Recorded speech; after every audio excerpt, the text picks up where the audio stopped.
So the Steelers are the best in the AFC North still. Okay. I mean, like, this kills me because I want to agree with you so much because I love them and, you know, I will never jump off that bandwagon ever. Luckily, you know, we even had a losing season with Mike Tomlin. That's true. I think we went 8-8 one year, but it wasn't a losing season. Yeah. That's insane. We've been pretty lucky. But I think we might win. But the Browns are scary, okay? I was a Baker Mayfield believer. Everybody, I'm like, the Browns are going to pick him number one. And nobody believed me. They did. They're like, oh, he's going to flop. He's going to be a bust. I'm like, no, he's not. And he wasn't. And I still believe his ceiling is so high. He's a Drew Brees. Everybody was comparing him to, you know, Johnny Manziel. But I think he's more of a Drew Brees. He's super good. Here's some stats here. He has 4 game-winning drives, which is 4th in the league. Okay, so he's pretty clutch. He broke the rookie touchdown record with, like, 3 less games. What did he play? In the 3rd game? He played against the Jets, like, halfway through? Dang. Like, he's good, okay? He's one of the most accurate passers in college football history. He was 63.8% last year, 271.1 yards per game, higher than any other rookie, 27 27 touchdowns, which is more than Aaron Rodgers. Okay? We're talking the next big thing.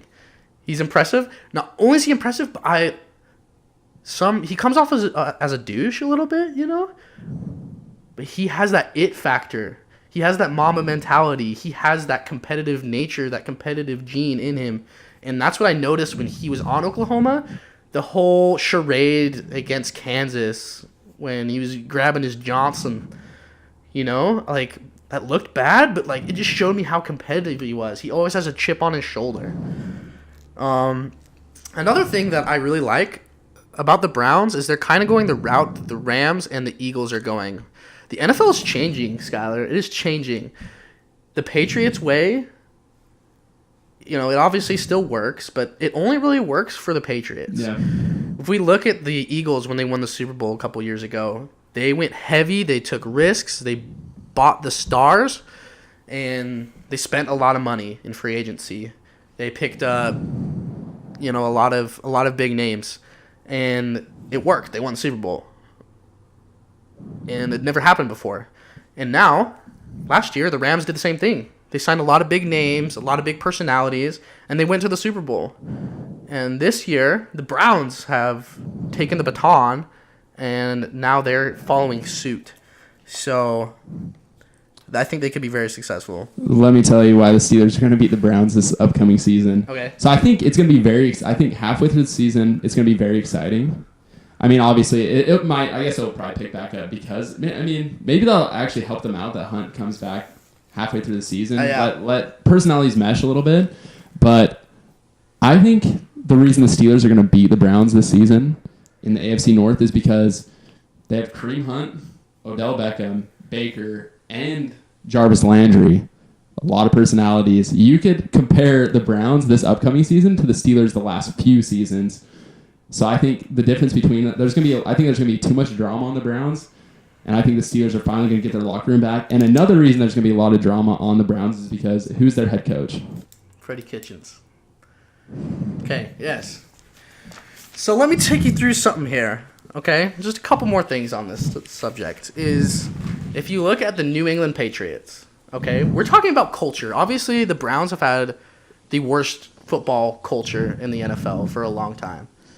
You know who had the worst or among the worst before 2000, before Belichick and Brady? The Patriots. They had a terrible culture. From 1990 to 2000, so that 10-year period, they had 8 losing seasons.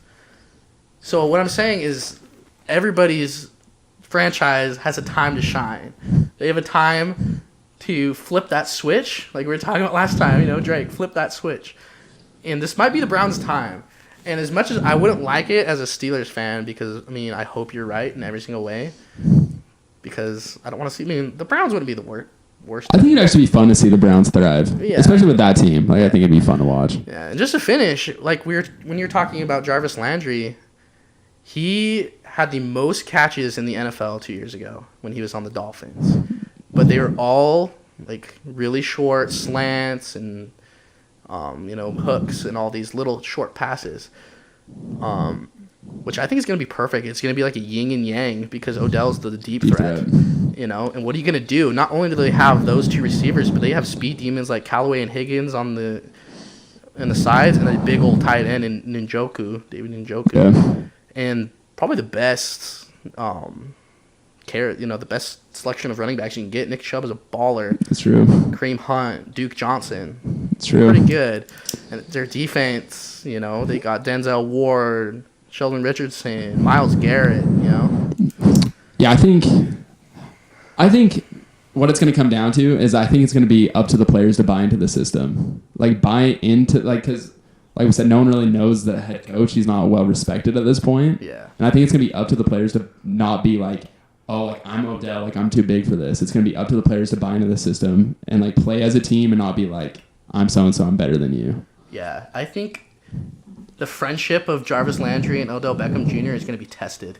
Yeah, it can be I think it's a double-edged sword. Yeah, if Jarvis Landry can keep Odell in check and vice versa, then they can be successful. But they have to keep each other accountable, and they have to be a little of a selfless and not so ball-centric. But yeah, because they put on the front that they were friends because they were at LSU together, but obviously it's been a competition ever since they got into the league. Yeah, they're together. They had it because Odell got picked before Jarvis Landry, so obviously he's out to prove that he's better than Odell. He should have been picked first. He was the best receiver on LSU's team, and so yeah, I would agree. Their friendship will be tested. Yeah, is it going to be competition, or are they going to band as brothers? That's the big question. I think that's going to be the make or break question of this season. Yeah. Also, and you're right about Freddie Kitchens. Obviously, we don't know what he can do. He's a question mark. Yeah, he's a big question mark. But he can prove himself. But I guess one thing I will say about him, which has a lot to do with Baker Mayfield, but more wins in one season than Hugh Jackson in 3, so I kind of feel bad for Hugh Jackson. I mean, he obviously is statistically one of the worst coaches the NFL has ever seen. But right after he gets fired, they get this Avengers of a team, and he's just like, what? But he was poop. He was crap. Dude, I mean, I would say so is Marvin Lewis.